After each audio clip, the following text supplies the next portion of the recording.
Hello, traders. FX Pip Collector here. Today is Monday, April 28th, and this is my analysis for the Euro-US dollar. If you haven't done so yet, definitely do check out my free Discord channel, which is linked down here in the corner at the end of the video.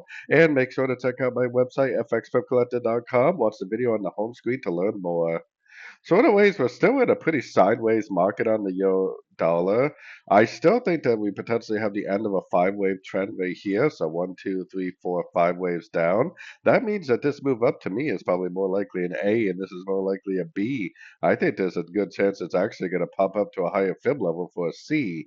I don't really think that it's going to go up and make a new high. I think we potentially already have the high in. So I'll probably be looking for at least a 50% pullback, so that way it takes out the high wave 4. So the areas I would keep an eye out for is probably the 50 to 61.8 before we potentially go down. I think it could even turn into a wave 1, wave 2, but it could even be a wave A and a wave B. Luckily, a wave A1, we trade exactly the same. Luckily, a wave B2, we trade exactly the same. The only difference comes is when it finally decides to make either a wave 3 or a wave C.